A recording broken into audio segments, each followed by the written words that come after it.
Glória a Deus. Quero chamar o pastor Kleber. Pastor Kleber, pastor da Igreja do Brasil para Cristo.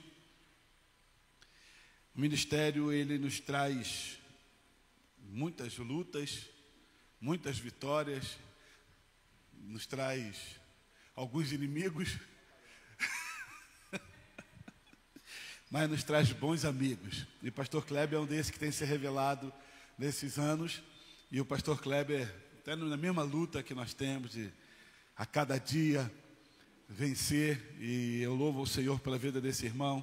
Eu, no começo do mês passado, eu estive lá e estive lá compartilhando da palavra 12 dias para 12 meses.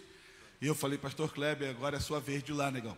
E ele falou, prontamente veio aí nos abençoar. Eu gostaria que você deixasse com que essa palavra possa cair em boa terra, querido, e que a palavra do Senhor seja rica e eficaz na sua vida, como ela é, em nome de Jesus. Pastor Kleber. Glória a Deus. Maravilha. Opa, tá pago, né? Paz do Senhor, meus irmãos. Vocês estão bem? Isso é bom. Somos heróis, não é? Culto de quinta-feira, passando por tudo que estamos passando aqui. A palavra diz que somos mais do que vencedores em Cristo Jesus. Tanta coisa acontecendo e Deus nos dando chance e oportunidade para rever, recomeçar e etc. e tal. Eu sou suspeito para falar da minha amizade com o pastor. Agradeço muito a Deus por ter nos colocado no caminho e andarmos juntos. E de vez em quando dá aquelas ideias na cabeça da gente, e aí você se lembra que você não está só. Tem gente na mesma pegada, tem gente nos mesmos desafios, nas mesmas lutas, e a gente segue em frente. Queridos, eu me aposentei, graças a Deus, de uma função pública, porque se eu fosse autônomo, vendedor, morreria de fome, literalmente. Eu não consigo me imaginar sendo um vendedor de sapato, por exemplo, para mulheres. Não consigo ver esse negócio desse. Eu não consigo. Então eu vou falar um negócio para você aqui, e aí fica aí o seu entendimento. Nós estamos atravessando esse tempo todo que você já sabe, e do ano passado para cá, essa questão de pandemia, como vocês, nós sofremos, estamos vencendo. E uma irmã da igreja, professora, ela começou a observar os trabalhos pastorais. Então, toda a luta que vocês passaram aqui, a nossa também. E aí ela começou a ver a gente fazer prega para um pastor, faz live aqui, outra coisa aqui, socorre um irmão, conforta outro, e faz rádio, e faz isso. Houveram dias na igreja que a gente chegava 7h30, 8 da manhã, saía 2 da manhã, para no outro dia estar lá. Porque ninguém estava preparado para a pandemia. Eu não tinha fórmula para isso aí. E eu só posso explicar a graça como vindo do céu. E ela foi anotando, foi observando, e para nossa surpresa, ela no final de 2021 procurou e falou com a minha esposa, enfim. Ela estava fazendo as suas observações sobre a visão de uma ovelha, sobre o seu pastor, sobre o pastorado no tempo de pandemia. E isso virou um livro, e graças a Deus que deu certo. E no primeiro momento eu até relutei um pouco, porque falei, não, mas tem nada a ver, isso aí é minha obrigação. Mas enfim, virou um livro, e esse livro não custeou a igreja nada. A própria autora e a mãe dela fizeram esse trabalho, e ela pegou algumas coisas interessantes desta pandemia e a visão de ovelha sobre o seu pastor. E esse livro ele tem uma sacada muito legal, porque em alguns capítulos você vai encontrar um QR Code. E nesse QR Code, quando você apontar para ele, no final de alguns capítulos, automaticamente ele te leva já para a página do YouTube, onde foram ministradas algumas mensagens. Não se trata de uma biografia, não se trata nada da minha parte, é uma palavra, uma visão de ovelha. Você vai ter a oportunidade, se assim desejar, de alguns irmãos que fizeram algumas declarações. O livro se chama O Gigante que Escolheu Ser Davi, e disseram que essa foto ficou legal. Mas você sabe como é que funciona alguns irmãos, não querem nos entristecer. Então, está aqui para você. Quero deixar bem claro que se você puder e desejar, toda a renda desse livro é para a gente ajudar a pagar as prestações do terreno da igreja, porque está osso. Nos últimos segundos do quarto, quando já está na sororoca, que você pisa lá no fundo para pegar ar aqui, aí vem um trem desse aqui. Então, se você puder ajudar, depois do culto tem um rapaz aí que ele vai nos abençoar. E aí você adquire o livro aí a R$32. Você pode pagar no Pix, no débito, no crédito. O irmão Agostinho está ali. E é isso aí, irmão. É isso aí. Eu sou ruim para vender. Então, se você quiser, tá dada a dica aí, você ajuda. E não vai acontecer absolutamente nada com você se você comprar esse livro. Não vai virar carro, não vai virar barra de ouro, não vai virar bicicleta nova para pedalar, nem iPhone, nada disso. A única coisa que vai acontecer é que você vai comprar e vai ajudar a igreja, porque a gente precisa sair daquele aluguel e está difícil, está muito difícil. Mas está difícil, mas a gente está pagando. E da graça de Deus. É um mês aqui, outro ali, dá uma respirada, pega um ar, vai lá e a graça de Deus. Hoje mesmo a gente não pagou. E eu disse, está tudo bem. O engenheiro perguntou para mim, mas o senhor não fica preocupado? Tem alguém que vai bancar a construção? Eu falei, tem sim. Mas o senhor não quer saber qual é o custo? Eu falei, não quero, mas nada. Eu falei, nada. Mas aí, curioso é curioso. Ele disse, mas eu vou falar para o senhor. Isso em fevereiro do ano passado. A igreja pronta hoje pelo sindicato, não sei da onde, das galáxias, não sei o quê. A igreja fica em 5,5 milhões pronto. Eu falei, tá bom. Ele falou, tá bom? Eu falei, tá bom. O senhor já pensou, você tem recurso? Eu falei, tenho. Como que o senhor vai fazer? Eu falei, vou falar com meu pai. Seu pai tem dinheiro assim? Pra caramba. Ele falou assim, mas quem que é o seu pai? Eu falei, rapaz, você precisa conhecer, ele é fantástico. Mas e aí? Ele falou, não, fica tranquilo, isso aí é só um detalhe, dinheiro para ele não é nada. E ele está acreditando nisso e eu também estou acreditando que o meu pai... E está aí, irmão, está tudo certo. Aí vem a pandemia e aí lascou de Goiás, mas está tudo bem. Vamos vencendo em nome de Jesus, um dia de cada vez, um milagre de cada dia. Amém, querido?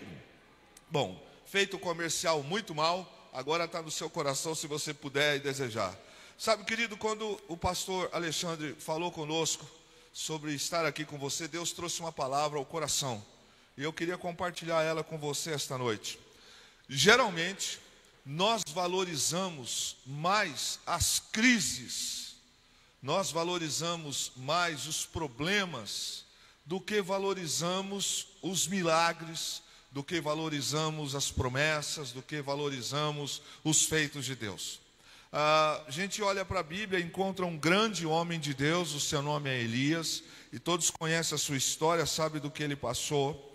Ele vai para o monte e derrota aqueles homens falsos profetas, e você sabe, eram 400 de Baal, 450 de Astarote. Ele está no momento forte, no momento legal, cheio de Deus, e você percebe que tem um momento em que ele chega na história assim, está tudo de ruim acontecendo em Israel, aí aparece assim, Elias, o tesbita, pronto. A gente nunca soube quem é Elias, até aquele momento. E ele fala algo e diz assim, segundo a minha palavra, e Deus leva aquilo lá, a palavra dele a sério, não choverá por 3 anos e meio, não choveu. Enfim, acontece toda aquela maravilha. E de repente veio uma palavra de uma mulher chamada Jezabel e diz assim, se amanhã, nesse horário, não acontecer com você, e faz lá a mandinga dela lá, e aquilo abate ele. O problema não são as vitórias a gente deseja e busca, é o pós-vitória que às vezes a gente dá uma balançada, abre a guarda, e nem todo dia é igual. Tem gente vendendo um evangelho aí que não existe. Na vida, pelo menos na minha vida e pelo que eu conheço dos apóstolos, dos profetas, a gente passa por luta, passa por provação, é 24 horas, Satanás não dá mole, ele só dá mole para quem está em cima do muro, essa é a grande real. Quem está no muro já é dele, porque o problema é quando você tem posição definida é que pega. E aí, querido, geralmente a gente encontra situações como a dele, que vem as crises, as perseguições, e de repente a gente começa a valorizar, ou lembrar, ou dar peso maior apenas àquele momento. mas você já deve ter ouvido alguma coisa semelhante ao que eu vou dizer agora. O momento não define a sua vida, a sua história. O momento é uma circunstância. Deus pode tudo, absolutamente tudo Deus pode fazer. O fato é que às vezes algumas lições nos vêm e nós às vezes não percebemos e não crescemos. O problema não é só errar, porque errar está para todos. O problema é a gente errar e ficar vivendo a colheita do erro. O problema é a gente errar e nós não aprendermos com os erros. O homem comum, ele cai e erra. O sábio, ele aprende com os seus erros também. E Deus é o Deus que dá chance, é o Deus que dá oportunidade. Se Deus não tivesse propósito na nossa vida com tudo isso que aconteceu aí, nenhum de nós que estamos aqui essa noite, quem está nos vendo, estaria vivo. Sim ou não? Querido, quantas pessoas você conheceu que deixaram de viver?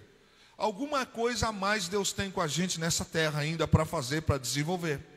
E a gente olha para um texto, que é o livro de Ageu, capítulo 1, e esse texto ele mostra um povo que foi para a Babilônia, através dos seus antepassados, uma parte deles retornou depois de 70 anos, e mediante a todo o caos que aconteceu com eles, porque eles plantaram isso, parece que não houve aprendizado por parte de alguns, a ponto de alguns sacerdotes não desejarem e não voltaram da Babilônia.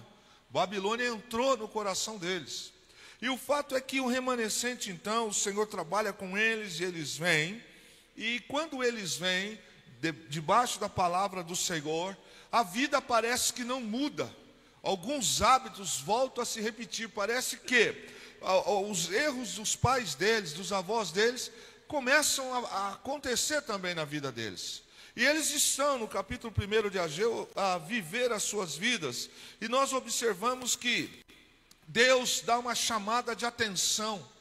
Deus dá um puxão de orelha na nação. E a primeira coisa que você vai encontrar, claro, no livro de Ageu, capítulo 1, é a questão da onisciência de Deus. Porque eles estão cuidando da vida pessoal e se esquecendo que quem cuida só da vida pessoal e não tem tempo para Deus vai ter problema. A ponto de que Deus trata com eles e Deus se manifesta, dando claramente a descrição de que Deus está sabendo que além do que está acontecendo externo, a apatia externa, o coração deles também está frio. E Deus então manifesta através do profeta e chama-lhes a atenção. E fica claro que Deus chama a atenção deles por causa da displicência que eles estão tratando a obra, a displicência que eles estão tratando espiritual. Você sabe que o texto diz que eles estavam cuidando das casas deles, olhando apenas para o umbiguinho deles, enquanto o templo estava destruído. Templo esse que um dia foi glória, templo esse que um dia foi algo magnífico.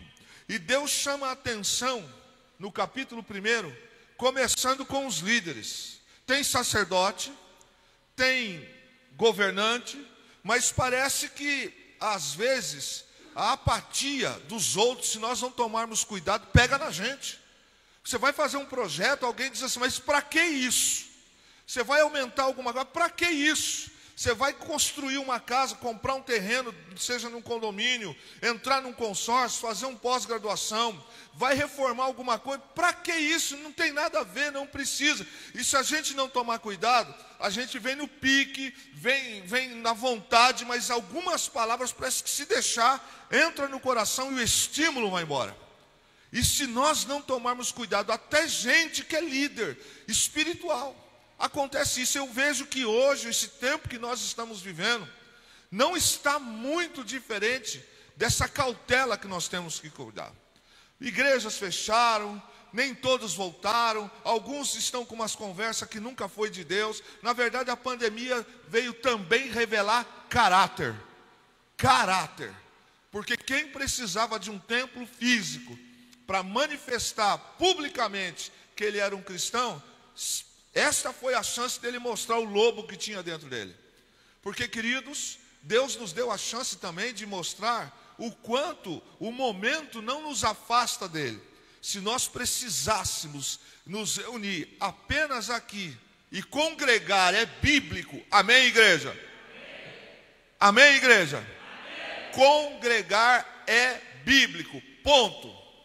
Passou disso, procedência maligna. A Bíblia diz sobre isso. E parece que Deus então chama a atenção. E Deus chama a atenção porque estava ocorrendo um retardamento das obrigações para com Deus. As pessoas estavam cuidando das suas casas, forrando os seus imóveis, cuidando disso, cuidando daquilo, e o templo está lá caído. Madeiras, muros, não é templo. As pessoas já pagaram um preço alto por isso. Deus então, mais uma vez, na misericórdia, Deus trabalha. Volta uma turma que talvez um dia foi para lá pequeno, mas escutou dos seus pais. Alguns que eram adolescentes e voltaram já idosos. E novamente a história de erros se repete. É gente cuidando só da sua vida, mas esquecendo da obra de Deus, esquecendo de Deus. Quando eu falo de obra, eu falo de Deus. Porque, querido, se Deus não for realidade na nossa vida, nós somos hipócritas. Nós somos medíocres. Mediocridade, você sabe, não é palavrão. Mediocridade é aquele que pode fazer mais, faz o da média. Isso é mediocridade. Então eu posso tocar melhor. Eu posso fazer uma limpeza melhor. Eu posso produzir uma peça melhor. Mas eu ganho para isso, então eu vou fazer isso. Essa mente pequenininha anticristã. Então é ser da média, é viver na média. Quem vive na média nunca viverá o pleno de Deus.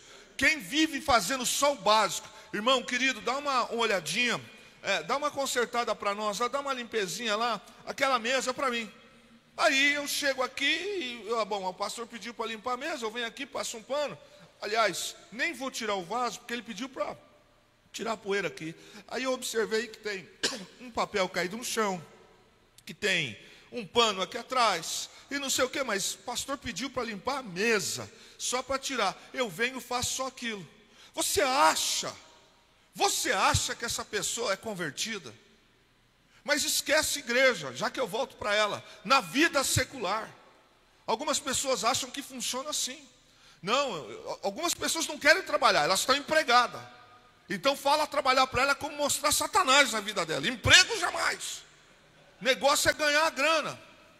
Querido, eu vim da área pública, de concurso, então não preciso dizer muita coisa para você. Então o sujeito acha, não, eu estou empregado, eu ganho para fazer isso. Cara, você ganha para fazer isso, mas a Bíblia diz que tudo aquilo que nós podemos fazer a mais, nós devemos fazer. Então tem gente que trabalha na média, então fica na média. Eu pediu para fazer aquilo, eu vou fazer aquilo. Aí chega amanhã um sujeito novo na empresa. Chega amanhã uma pessoa nova convertida na igreja. Pode ter sido o que for. E ela chega e o pastor fala a mesma coisa para ela. Querido, você pode chegar um pouquinho mais cedo? Ela não é nem obreiro, diácono, nada. Você pode dar uma limpadinha lá naquela mesa para mim? Aí chega aqui um menino, uma senhora, sei lá. E ele vem e tira o vaso, limpa, pega uma vassoura, varre, tira o cisco, vê se está tudo certo. Ele já aproveita e fala, quer saber, tem com tempo, pega um pano, passa aqui, pega um pretinho, já dá um talento, vai ali, não sei o quê. Querido, o pastor pediu para ele fazer aquilo, mas ele foi além, ele foi acima da média. Gente que vive numa mediocridade jamais vai viver aquilo que Deus tem para ela. É na média que você quer? Então é isso aí. E a gente olha para o texto e vê que esse povo volta para Judá, mas começam a acontecer com eles um retardar das obrigações. Eles já estão na terra que pediram, voltaram, mas eles começam a dar desculpas esfarrapadas para não serem honrosos com os princípios de Deus. E sabe o que tem a ver com desculpas esfarrapadas? São respostas, ações desprovidas de lógica, de coerência. Aqui no Brasil, esse termo significa conversa fiada, lorota, conversa para boi dormir, enganação. No popular, em algumas regiões do Brasil, é dar um migué, é jogar fumaça no olho dos outros, jogar areia no olho dos outros. desculpa esfarrapada, são aquelas questões de fazer corpo mole, conversa mole, ficar com ladainha. E é isso que esse povo está fazendo quando eles voltam agora para o território que já era deles. Eles retardam as obrigações. Primeiro eu, depois eu, terceiro eu. Eu quero de Deus a boa cama, eu quero de Deus comida no prato, eu quero de Deus a salvação, eu quero de Deus algumas coisas, mas e Deus? Onde é que fica nessa história? Onde é que ficam os princípios para com Deus? E aí o Senhor responde para eles no capítulo 1, ainda falando com os líderes. Verso 6, Deus fala assim: vocês semearam muito e colheram pouco. Eles comiam e a comida que eles comiam os deixava com fome. Eles bebiam, mas não se fartavam. Eles se vestiam e ficavam com frio. E quando recebiam salário era como se não recebesse nada. Eles esperavam muito e vinha pouco. E o que eles ainda ganhavam, o pouco não dava para nada. O orvalho foi retirado da terra e dos frutos. E a consequência desse retirado orvalho é que a terra ficou seca. Ficou seca sobre os homens, ficou seca sobre os animais, e nada do trabalho deles prosperava. Deus precisou mais uma vez dizer para eles: enquanto essa cabecinha ficar assim, enquanto houver esse entendimento, vão bater a cabeça, vão trabalhar feito louco, mas a bênção não virá. Porque algumas pessoas esquecem que a bênção de Deus não traz peso, ela traz alívio, ela traz graça, ela traz alegria, ela traz sabor. Às vezes, querido, você vai estar do lado de 10, 20 pessoas e tem alguma coisa que não está legal. E às vezes você está do lado de 2 ou 3 pessoas ou 4 que está aquele ambiente gostoso, saudável, porque estão no mesmo espírito, porque estão no mesmo desejo. Só que Deus precisa falar isso com eles. E quando Deus fala, começando pelos líderes, aí então a Bíblia diz que o povo começa a reforma. Por que que a gente tem essa mania de só fazer quando aperta, de só orar quando fica doente, de só congregar quando pisa na jaca, de só fazer as coisas debaixo de chicote? Existem pessoas que não pegaram esta chave. Uma coisa é viver da graça, outra coisa é viver da misericórdia. Você entende isso ou não? Porque é igual o filho. Você fala para ele: olha, levanta, nem todos, né? Arruma o teu quarto, faz isso. Aí a geração Nutella, a mãe fala 21ª, 44ª, e está lá ainda o banheiro bagunçado, a cama bagunçada. Mas aí até o momento que a mãe diz: aleluia, glória a Deus, vai arrumar aquele quarto agora, senão o Espírito Santo vai te pegar. Aí parece que ele vai, e é assim. O teu pai, quando chegar, hoje não para, aí vira santo, 24 horas, lava a louça, faz tudo. Tem horas que é assim, não é? Tem horas em que eu não entendo, era melhor fazer a coisa certa. E na vida espiritual às vezes acontece isso. Lógico, eu não posso perder a oportunidade de dizer que aqui não, né? Só em outros lugares. Não posso dizer isso aqui. Por quê? Porque a gente às vezes perde a chance de ocupar posições, fazer sem interesse, fazer sem esperar nada em troca. Existe uma coisa que a gente precisa definir. Estamos falando em quintas de fé, quintas-feiras de fé. A melhor decisão que nós precisamos na nossa vida é preferir Deus na nossa vida. Qualquer coisa fora disso, irmão, nenhum sucesso sem Deus é sucesso, é fracasso. Alegria momentânea passa. Queridos, as coisas são complicadas. Se não fosse Deus, onde a gente estaria? Onde nós estaríamos agora? E Deus tem preparos e eventos e coisas para nós maiores. Perceba que no capítulo 1, Deus precisa dizer: continue plantando. Não vai dar. Eu ficava lendo esse texto esses dias e fiquei pensando: você já parou para pensar do que é o cara comer e come tudo e está com fome? Beber e a água não mata a sede. Põe blusa, se cobre e não se aquece. Isto é a falta da bênção de Deus. As pessoas correm, batem a cabeça e se esquecem que se não, a prioridade não for aqui, aqui não vai dar certo. E o texto do capítulo 2, que é o texto base para nós, diz assim no verso 1 do capítulo 2 de Ageu: no 7º mês, ao 21º dia do mês, veio a palavra do Senhor por intermédio do profeta Ageu, dizendo: fala agora a Zorobabel, filho de Sealtiel, governador de Judá, e a Josué, filho de Josadaque, sumo sacerdote, e ao restante do povo, dizendo: quem há entre vós que, tendo ficado, viu esta casa na sua primeira glória? E como a vedes agora? Não é esta como nada diante dos vossos olhos, comparada com aquela? Ora, pois, esforça-te, Zorobabel, diz o Senhor, e esforça-te, Josué, filho de Josadaque, sumo sacerdote, e esforça-te todo o povo da terra, diz o Senhor, e trabalhai, porque eu sou convosco, diz o Senhor dos exércitos. Segundo a palavra da aliança que fiz convosco, quando saístes do Egito, o meu espírito permanece no meio de vós. Não temais, porque assim diz o Senhor dos exércitos: ainda uma vez, daqui a pouco, farei tremer os céus e a terra, o mar e a terra seca, e farei tremer todas as nações, e virão coisas preciosas de todas as nações, e encherei esta casa de glória, diz o Senhor dos exércitos. Minha é a prata, e meu é o ouro, disse o Senhor dos exércitos. A glória desta última casa será maior do que a primeira, diz o Senhor dos exércitos. E neste lugar darei a paz, diz o Senhor dos exércitos. Você reparou que no capítulo 1 está escrito assim: e no 2º ano do rei Dário, ao 6º mês, no 1º dia, o Senhor fala por intermédio de Ageu.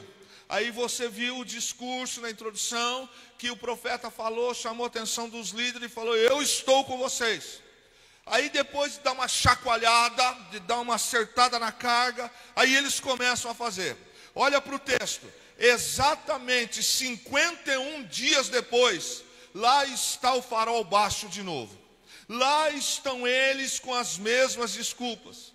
O texto do capítulo 2 diz assim: e ao 7º mês, ao 21º dia do mês, ou seja, Deus falou com eles há 51 dias atrás, como uma palavra talvez como essa dessa noite, ou da semana passada, ou de domingo. Passam-se os dias, ao invés da gente trazer para a nossa vida a palavra e viver pela fé, nós passamos a viver pelo que o mundo diz, passamos a viver porque a vizinha falou, do que fulano falou. E sabe, querido, uma coisa que a gente precisa tirar da nossa vida, que não faz parte, é abraçar, montar nesses porcos banhudos que jogam em cima da gente. Ih, rapaz, você viu a crise? Ih, querido, está difícil. Ih, não sei o que. Meu querido, se você for falar com o meu avô, que já está na glória, com os irmãos do passado, para ser crente tem que ser decisivo, tem que tomar uma postura na vida e falar assim: ó, eu vivo por fé. Porque fé você não pega, não apalpa. Fé você vive, assim como milagre. Milagre não se explica, milagre se vive. E a Bíblia diz que pela segunda vez em 51 dias, Deus está dizendo: eu sou convosco. Linguagem de hoje, 51 dias. Pessoal, há 51 dias atrás eu disse para vocês que eu estou com vocês. E agora vocês ficam olhando e fazendo comparações. E Deus fala com eles, trazendo a memória deles para que eles tomassem uma postura. No capítulo 1, Deus fala com os líderes. O destino da palavra, a mensagem é de Deus para os líderes. Aí parece, por isso nós temos que tomar cuidado. Porque senão o povo às vezes faz coisas para nos desestimular. Para com isso. Você não está vendo que tem igreja fechando? Você não está vendo que o negócio está difícil? Para que vai inventar? Para que vai começar? Para que não sei o quê? Para que não sei o quê? E começa a falar: não, mas se fosse há 3 anos atrás, porque há 10 anos atrás, aí vem os museus, porque há 10 anos atrás eu fazia isso, que há 15 anos atrás eu fazia. Fazia porque morreu? Como assim fazia? Porque se a Bíblia tem tratamento para criança, para jovem, para adulto e para os velhos, ninguém é imprestável no reino de Deus. Todos são úteis no reino de Deus, amém, igreja? E o que acontece agora? Deus percebe que os líderes estão até motivados, mas o povo começa a fazer corpo mole. Só que agora, pela 3ª vez, Deus usa o profeta Ageu, e esta mensagem é destinada agora para os líderes, para os governantes e agora para o resto do povo. E o que Deus está pontuando com eles? O desânimo. Parece que estão todos anêmicos espirituais. Eles começam a se justificar. Mas o templo de Salomão é que era o templo. Começam a fazer comparações. Mas há 5 anos atrás, quando fulano estava conosco. Mas há 50 anos atrás, mas há tantos anos atrás, quando fulano tocava aqui, cantava aqui. Mas o fulano, presbítero, e na época, Beltrano. Mas agora dá uma olhada para nós. Aí vem a célebre frase: eu sou o menor da casa de meu pai. Poxa, mas o menor da casa do pai, está escrito na palavra que ele também usou. Gideão disse isso. E às vezes a gente começa a entrar na justificativa para não fazer. Se você olhar no texto, você vai perceber, olhando por uma outra ótica, que estava em comparação o templo de Salomão com o templo de Zorobabel. É lógico que se você olhar para o templo de Salomão, você vai ver que era uma outra história, uma outra circunstância, um outro fato. Mas o Deus de ontem, segura isso com você. O Deus de ontem é o Deus de hoje e o Deus de amanhã. Ele não muda. Um dos atributos de Deus é que Ele é imutável. Ele não muda. E o Senhor fala com eles, mas parece que tem hora que, mesmo Deus falando, a gente prefere ouvir a voz do momento, a circunstância. E aí eles começam a fazer comparações. Sabe, querido, quem vive fazendo comparações só se justifica e não produz. Quem vive fazendo comparações só critica e não faz nada. Quem vive fazendo comparações só reclama e nada faz. Quem vive fazendo comparações vive na preguiça e não faz nada. Quem vive fazendo comparações é tendencioso a desestimular quem faz. Quem vive fazendo comparações não cria nada de novo. Quem só compara não cresce, vive sugando o que fizeram. Percebe que é mais ou menos assim. Quando você vai construir a casa, alguém aqui tem piscina em sua casa, se não quer se manifestar, fica calado, eu te entendo. Eu te entendo. É normal isso aí. Você vai descobrir quem são os teus inimigos quando você tiver piscina em casa. Porque quando você está lá abrindo buraco, faz as contas, eu estou achando que hoje, estou chutando aí, tá? Deve estar mais ou menos 50, 40 pau, depende da piscina. Se for para um crioulo do meu tamanho, não dá para ser um negócio na canela, porque não dá para dar mortal. Então imagine que você vai construir uma piscina. E diante disso, você vai falar com um sujeito que alguns aqui vão entender. Você vai chamar o seu cunhado para ajudar você a abrir buraco. Sabe quando? É dor nas costas, dor dos cílios, dor na unha, é tudo, não vai. Mas quando a piscina estiver pronta, no verão, o teu roupão que está lá no teu quarto, se você bobear quando você chegar da igreja, ele está lá de noite com o teu roupão, fala aí sangue bom, fala aí gente fina. As pessoas que só criticam, elas vivem sugando o que os outros fizeram. Pessoas que só vivem se comparando, elas não crescem. Aquele povo está vivendo de comparação, porque está servindo para eles naquele momento aquela justificativa para não fazer. Eu cresci ouvindo meu pai dizendo assim: filho, era nesse nível, se você parar agora, você jamais alcançará quem nunca parou. E aí ele vinha com aquelas expressões militares dele. O soldado, depois de baleado, tem obrigação de rastejar 20 quilômetros. Agora imagina eu ouvindo isso e pensando, como alguém baleado pode rastejar 20 quilômetros?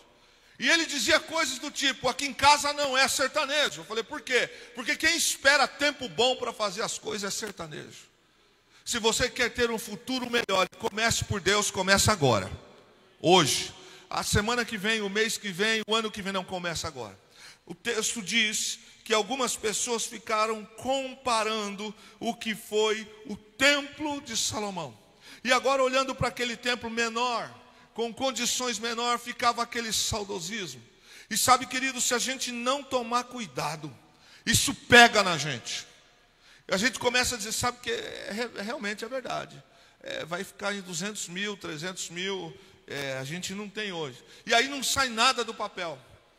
Aí não tem nada que mude a história. Percebe quantas pessoas tiveram ideias maravilhosas na vida e não tocaram para frente, porque ouviram alguém fazendo comparações, dizendo, a nossa família ninguém nunca teve, não vai ser você que vai ter. Não, essa igreja é assim, a gente foi assim, não tem, não dá. E aí começa a dizer, não, mas quando fulano estava aqui, quando existia isso, quando tinha aquilo, aí começam as comparações e a gente não anda, a gente não faz. E a gente começa a entender que aquilo é uma realidade. Quem só compara, querido, não permite Deus usar a sua vida para construir. Quando houve uma época na igreja que nós assumimos, havia uma situação seguinte, o que sobrou é isso aí.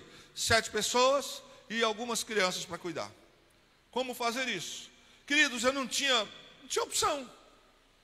Eu olhei para alguma irmã e falei assim, irmã, você é professora? Não, pois a partir de hoje serás.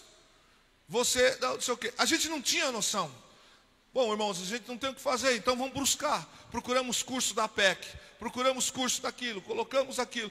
E em 4 meses a história de 7 virou 70. As coisas foram caminhando, precisou arrumar uma sala para as crianças, precisou arrumar isso, precisou arrumar aquilo.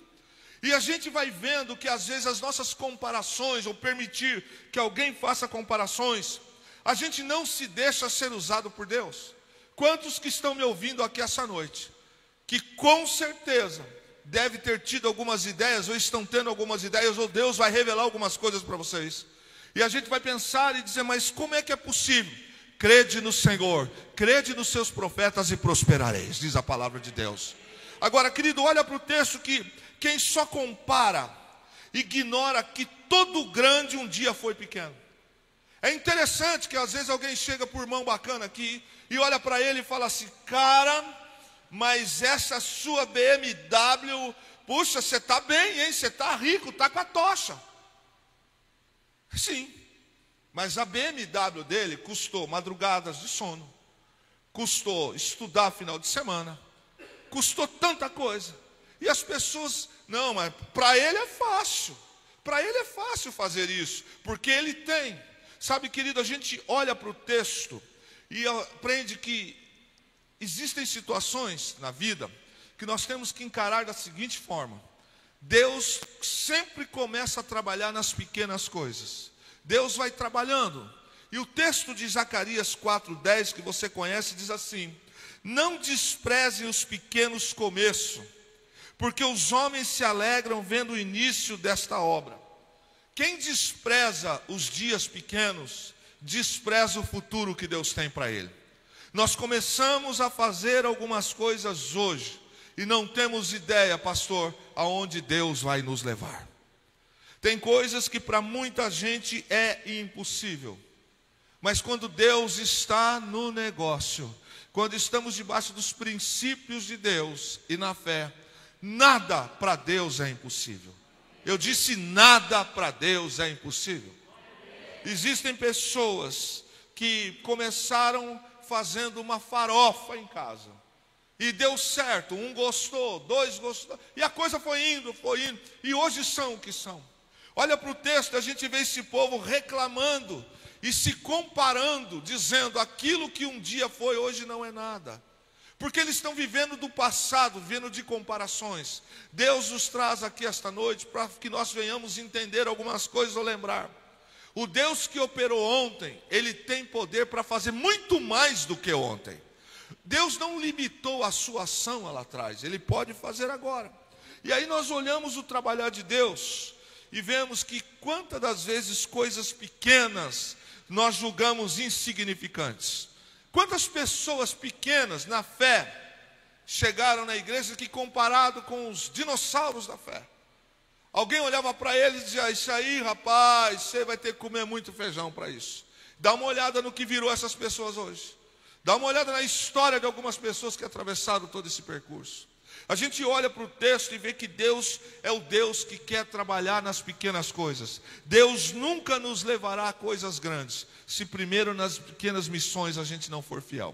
Eu olho para Davi e vejo um menino que foi ungido rei, que vai, depois da unção de rei, ele não vai para trono, ele vai para o pasto, e no pasto ele fede urina de ovelha, de bicho. No pasto ele enfrenta urso, enfrenta leão, a sua roupa cheia de carrapicho, mas ele já é ungido rei. Só que Deus está trabalhando com ele. E um belo dia, o seu pai chama ele para uma missão, que aparentemente é uma missão pequena.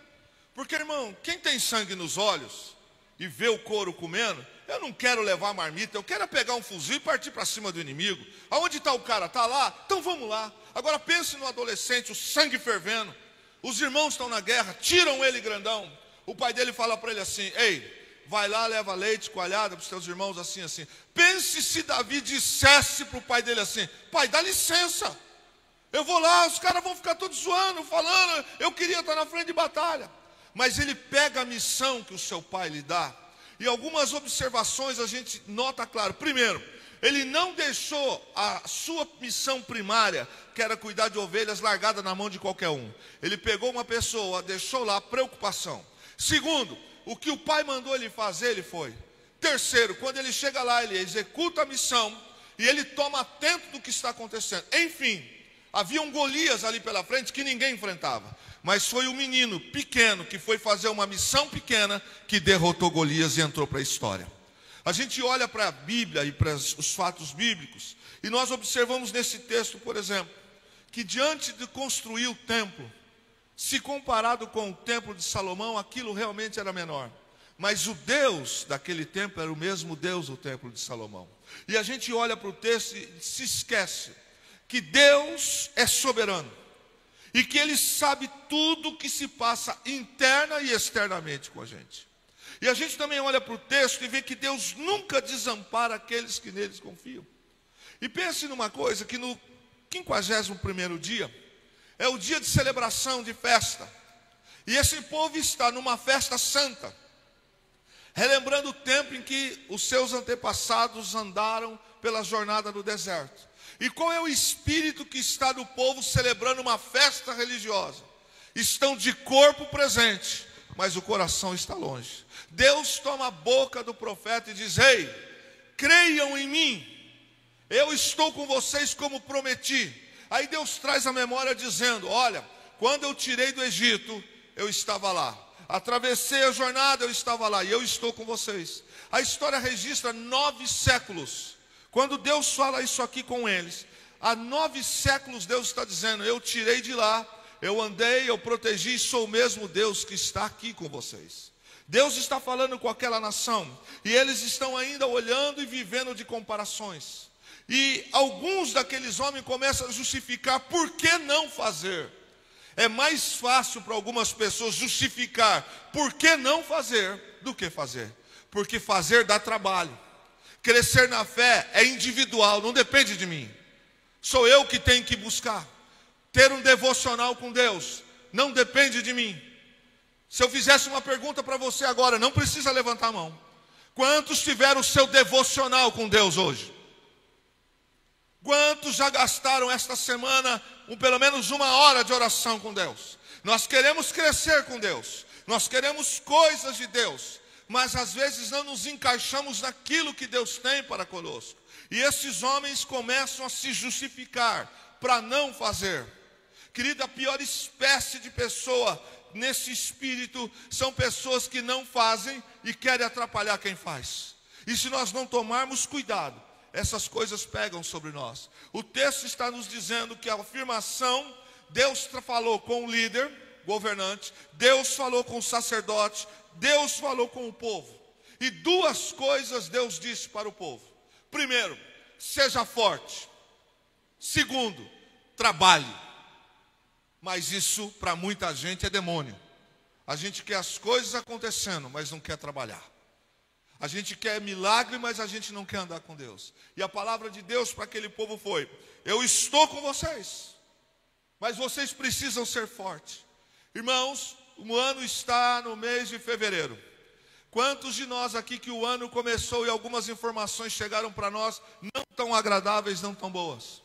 E o que a gente vai fazer? Nós vamos parar, nós vamos desistir, nós vamos deixar que as notícias ruins cheguem e nos dominem, diante de um Deus que está dizendo esta noite para nós: ei, eu estou com você, eu prometi, eu vou cumprir. O texto nos deixa claro que Deus está pontuando com eles: vocês precisam ser fortes.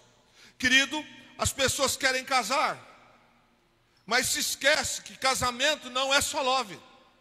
Casamento tem coisas para fazer, conta para pagar. Casar no aluguel é um BO. Então é necessário que se projete, que se organize. Casamento não é rosas todo dia. Pergunte para alguém que é casado quanto está o quilo do feijão, do arroz. Se ele souber, ele vai saber de ontem, porque amanhã está outro preço. Não é? Eu quero ter um carro. Pergunta, combustível, tá? Sonho nosso. Quer ver uma coisa que a gente até chora? Picanha, isso te emociona? Quanto tempo faz? Parece que brigou comigo. Alguns natais, não, a gente fazia graça. Vou fazer Natal ladinho, lá em casa, tá dizendo, não, deixa comigo, eu compro a peça lá, eu levo a fraldinha, eu levo a picanha, não, deixa comigo. A gente hoje, irmão, o quê? Não, a gente está brigando para a caixa de ovos com 30 dúzias, 110 que está vendendo em promoção. Esse dia o irmão ligou para mim e falei, 6 dúzias, 6, segura 6 para mim. Antes de chegar na igreja já estava tudo dividido.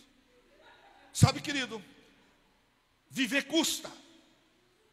Para ser crente tem que ser corajoso, tem que ter disposição. Ninguém vai construir nada. Deus, se quisesse, mandava anjos para fazer, mas Deus entregou esta obra na sua mão e na minha mão. É bem possível que a gente não conclua tudo, mas qual o legado que eu quero deixar? Tem gente que passa pela vida, mas a vida não passa por ele. A gente precisa pensar diante daquilo que nós estamos vivendo hoje, porque, querido, não virá um mundo melhor. As escrituras estão dia após dia se cumprindo. E sabe qual é a palavra que Deus nos traz essa noite? E você não queira saber os desafios que eu tenho quanto pastor. Se não levantar, não orar, for forte, desiste, renuncia. A depressão toma conta, a angústia toma conta. Se você olhar para a motivação que alguns dão para você, muitas das vezes, você não levanta da cama. É gente para criticar, gente para reclamar. Se põe ar-condicionado, reclama para o ar. Se põe umidificador, reclama. Se põe cadeira, não sei das quantas, reclama. Se não faz, nada está bom, irmãos. E aí você cola de vez em quando a placa. Fala, quer saber de uma coisa? Vai se lascar. Vou fazer mais nada. Vou cuidar de outra coisa. É isso que o diabo quer. Mas o Senhor Jesus nos traz aqui esta noite para dizer o seguinte: eu não mudei, eu continuo Deus da promessa. Igreja grande, igreja pequena, o Senhor é o mesmo. A Bíblia não diz que 1.000, 2.000 pastores de 50 milhões é que são os top das galáxias. Eu fico pensando naqueles nossos irmãos que fazem culto debaixo de uma árvore em algumas regiões do Brasil e do mundo. O que eles têm de pior ou melhor do que nós? Será que o galardão vai ser medido por... Não é por aí. Deus tem uma palavra para nós este ano. Não será diferente dos outros anos, virão lutas, mas eu garanto para você que o Deus que abençoou lá atrás é o Deus que está liberando bênção também para nós esse ano. Agora a questão é ser forte e trabalhar. Trabalhar, meu irmão, é trabalhar na obra, trabalhar em casa. Você dá uma olhadinha em algumas casas que você passa, e você vai ver a testeira da casa caindo há 5 anos atrás, e o portão amarrado com um pedaço de câmara de ar, porque a dobradiça quebrou. A torneira está lá amarrada com um elásticozinho. Você troca o elástico, você não, alguém troca o elástico, troca a câmara de ar, mas não arruma o portão. A testeira está caindo, deixa cair, depois a gente faz. E assim vai levando a vida. Assim vai levando a vida. E esta noite Deus está dizendo para nós, queridos, eu estou convosco. De novo eu estou dizendo, eu estou convosco. Às vezes a gente olha para o momento e a gente vê que parece que nada vai dar certo. Aí a gente precisa lembrar de quem nós queremos escutar. Se a voz dos tribulosos, se a voz dos críticos, se as vozes das pessoas que só fazem comparações, ou se nós queremos ouvir a voz de Deus. A gente olha para o texto e vê que eles estavam prestando um culto, mas estavam de corpo presente. E no versículo 6, o Senhor diz assim para ele: não temais, eu estou com vocês. Ah, como seria bom se alguém viesse aqui essa noite, bom para a nossa carne, e dissesse assim: olha, eu vi uma chave de ouro, eu vi uma Ferrari, eu vi isso, eu vi aquilo. Querido, eu não vim aqui para dizer isso para você. Eu vim aqui para dizer para você que está osso, está tenso, mas Deus está dando força para vencer todo dia. Dizer para você que algumas pessoas realmente não querem nada com Jesus. Que tem gente que está emprestando a sua boca e o seu ouvido para Satanás. Mas tem homem de Deus e mulher de Deus na terra que está com disposição para fazer, para salvar, para libertar, para abrir igreja, fechar igreja, limpar banheiro, pregar, ensaiar. E Deus vai abençoar e Deus vai prosperar. Porque Deus não tem compromisso com preguiçoso, com gente desse jeito não. Deus tem palavra de vitória e de bênção para quem anda junto com Ele. A gente olha para o texto e vê que Deus reafirmou com eles esse compromisso. Deus nos traz aqui esta noite para nos dizer: afastar de nós a religiosidade e termos uma vida real com o Senhor.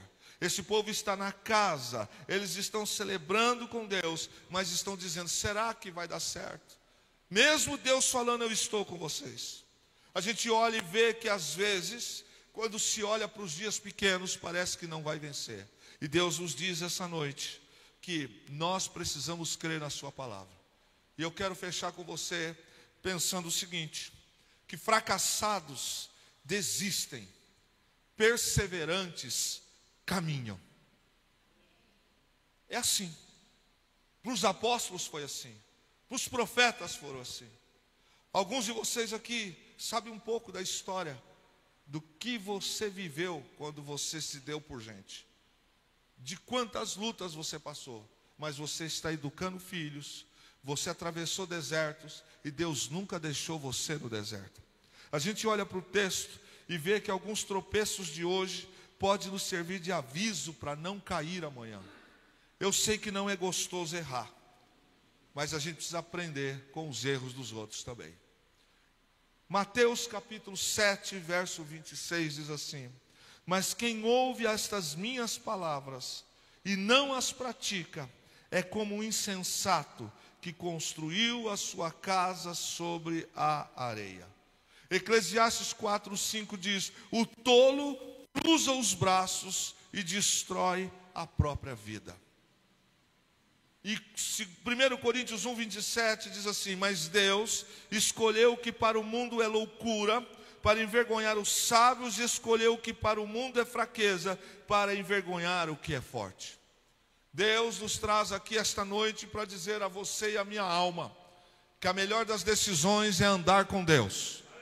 É a melhor das decisões. Está chovendo, vou andar com Deus. Está no calor, eu vou andar com Deus. Ei, querido, pastor também chora, crente também chora, mãe também chora, pai também chora, mas existe uma diferença de andar com Deus. A Bíblia responde que há um tempo pré-determinado para todas as coisas. Eu choro hoje, eu sofro hoje, mas de Jesus eu não largo. Com Jesus eu caminho, porque a Bíblia diz que o choro pode até durar uma noite, mas é promessa dele, a alegria vem ao amanhecer. As nossas escolhas nos definem para o amanhã. Algumas pessoas param no meio da jornada, e o tolo ouve a palavra, lê a palavra, e sabe o que ele faz? Papo furado. Aquela palavra lá para mim não serve, para mim não pega. Daqui a alguns anos nós vamos encontrar algumas pessoas. Talvez daqui a alguns anos, pastor Alexandre e eu, talvez estejamos na beira de um rio pescando, ele já de bengalinha, eu também. E alguém vai dizer alguma coisa e vai dizer: querido, mas tá fácil para os dois, né? Aí, ó, que vidão que eles estão levando, cada um com uma Hilux. Receba aí. É fácil, né, querido? Você não sabe as pegadas que a gente fez. Algumas pessoas perdem a chance de ser abençoado, porque o evangelho não adianta eu botar a mão na cabeça dos outros e orar por ela se a pessoa não quiser pagar o preço dela não, meu irmão. Levantar 5 horas da manhã para todo mundo, mas nem todo mundo quer. Passar alguns momentos de oração de madrugada, ler a palavra. Aquele povo começou a fazer comparações com o que foi um dia. Talvez um dia você realmente já teve, mas por alguma coisa aconteceu, errou, falhou. Levanta a cabeça, irmão. Vai para cima. Deus não desistiu de você e nem de mim. Quem tinha que andar com a gente está aqui. Não se perde aquilo que não é nosso. O que é nosso está aqui. Tem coisas na vida que a gente fica assim, ó. Puxa vida, mas aconteceu isso, aconteceu aquilo. Aconteceu, irmão. Tem jeito de juntar o leite que chutou o balde? Não tem. Tem jeito de juntar o copo que quebrou? Não tem jeito. Por mais que você possa fazer, vai ficar marca. O Senhor disse para aquele povo, e falou com os governantes, falou com os sacerdotes e falou com o povo: sejam fortes e trabalhem. Deus não vai mandar anjo para fazer aquilo que o Kleber tem que fazer. O que eu tenho que fazer como pastor é a mim. E não adianta eu reclamar, porque reclamar só vai atrasar a minha vida. Prefira Deus na sua vida. É melhor comer arroz com ovo todos os dias do que ter carne em casa e ter uma desgraça dentro de casa, peste dentro de casa, maldição dentro de casa. Às vezes a gente olha para os dias pequenos e despreza. É início de ano e tem gente falando em tanta desgraça que está para vir por aí. Irmão, nós estamos alheios a tudo isso aí. Nós não vivemos essas coisas, nós vivemos por fé. Nós vivemos por fé. Eu vou dizer de novo, nós vivemos por fé. E eu sou e você é aquilo que a Bíblia diz que você é. A Bíblia diz que Deus mandou até corvos levar comida para o profeta. Qual é o problema de Deus hoje não abrir porta onde não tem? Se a Bíblia diz, e Deus está dizendo aqui para nós essa noite: eu estou convosco. Eu não parei no tempo, eu não operei ontem, eu opero hoje, eu opero amanhã. Saia daqui com essa palavra na sua vida. Tudo que Deus colocar na sua mão para fazer, faça com excelência. Não faça de qualquer jeito, não reclame, não murmure, faça. Porque Deus pode estar projetando em você algo muito extraordinário que Ele não deu para ninguém.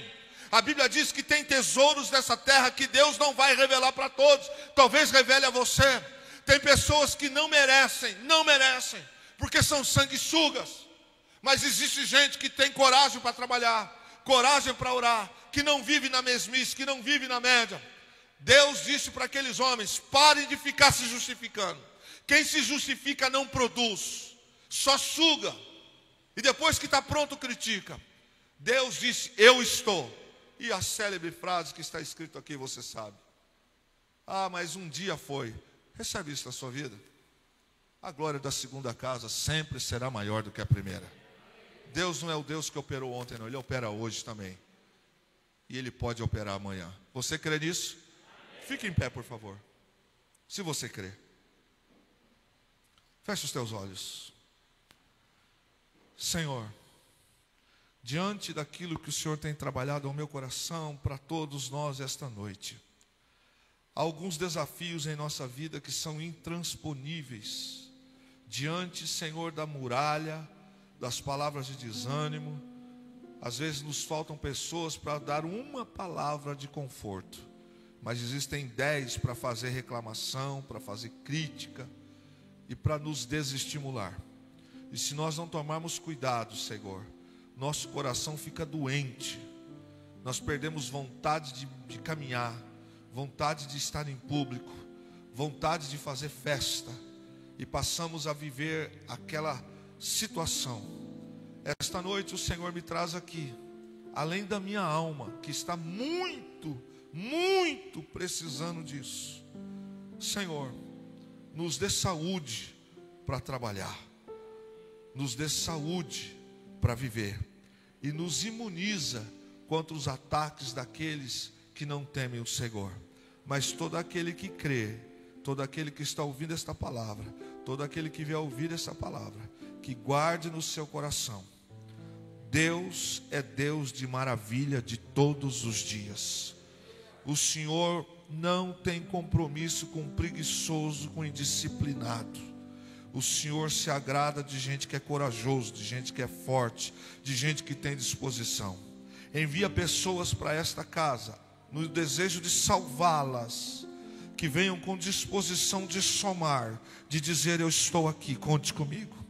Ponha pessoas do nosso lado que tenham, Senhor, o temor de Deus. Nós não queremos do nosso lado pessoas que tenham dinheiro, nós queremos pessoas que tenham o temor de Deus. Senhor, nós queremos pessoas que andem conosco, que nos levem para crescer na fé, que automaticamente as demais coisas vão acontecer. Senhor, nós oramos em nome de Jesus. Senhor, o homem sem fé, ele não faz mais nada.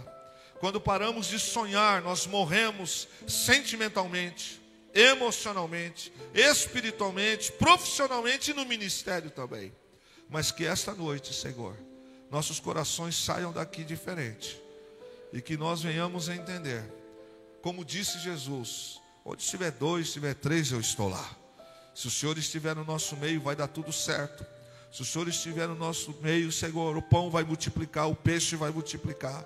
Se o Senhor estiver no nosso meio, vai ter alegria. Se o Senhor estiver no nosso meio, vai dar certo. Ainda que uma multidão diga não vai dar certo, eu prefiro ouvir Deus. Nós preferimos ouvir Deus. Que a tua doce presença esta noite, que a tua presença, Senhor, tua presença. Talvez alguém esteja sentindo ou vivendo um momento hoje, como dos meus irmãos discípulos que estavam perseguidos, com as suas vidas ameaçadas, e as janelas estavam fechadas, a porta fechada, e todos temerosos, embora andassem com Jesus, mas o momento estava os deixando apavorados. Mas quando o Senhor Jesus, que ressuscita, já tinha inclusive para alguns se manifestados, o Senhor atravessa a parede com a porta fechada, a janela fechada e diz: paz seja convosco. Senhor, nós declaramos paz sobre esta casa, declaramos paz sobre esse ministério, sobre nossa família, nosso casamento, nosso relacionamento familiar, e que este ano terminará debaixo da vontade e da bênção de Deus, em nome do Pai, em nome do Filho e em nome do Espírito Santo. Deus abençoe a sua vida, Deus te guarde e viva aquilo que Deus tem para você. Deus te abençoe.